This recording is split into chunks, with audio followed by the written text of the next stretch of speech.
membrane pathology. Thank you, dear Dr.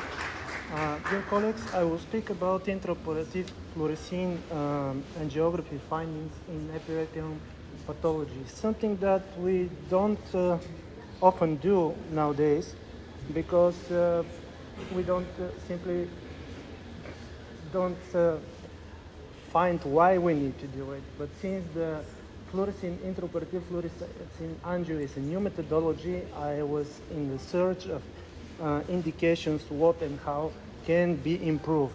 And we actually find some interesting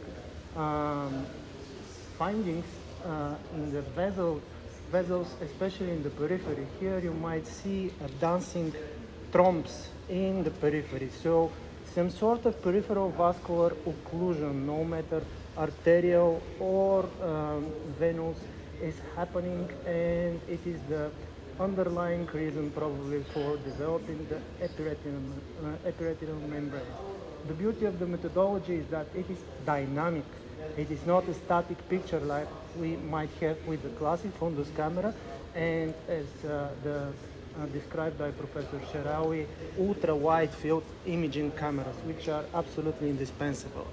In light of what we found with the fluorescein angio intraoperative, we might reconsider how we plan the patients for epiretinal membrane surgery, because up to now we are using only the OCT and rarely fluorescein angio.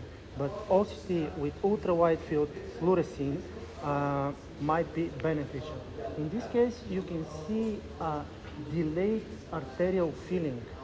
So definitely there are areas of the retina, even in the far periphery, that something occlusive is going on. Here you might see dilated veins, and this might indicate flow resistance in the optic nerve. And if we go back behind the optic nerve, it might be something in the carotid artery also.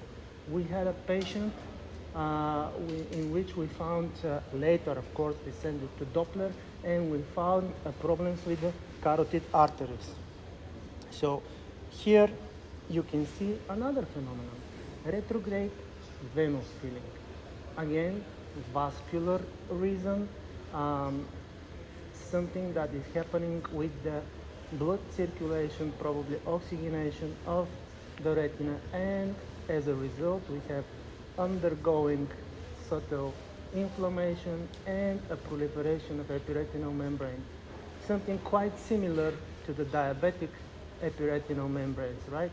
And here you see the venous pools, and in this particular patient we later on sent him to Doppler, and they found aneurysms of the carotid artery. So from a simple ocular surgery, we found a major problem that is life-threatening condition.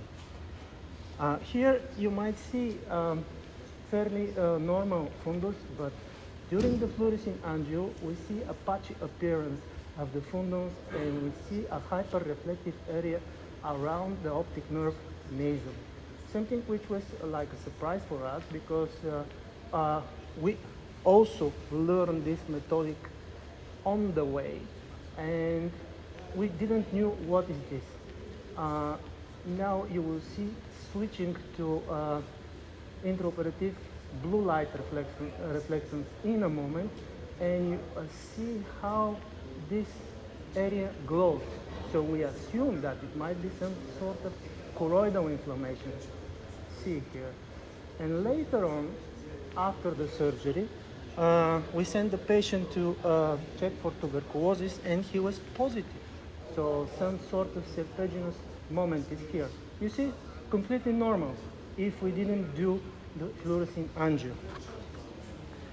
And here, we presume that we found sarcoidosis nodules in the periphery.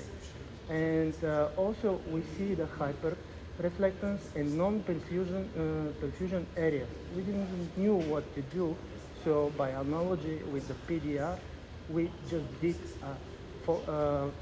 endolaser, which was guided according to the fluorescein angio areas, which we see that are not perfused.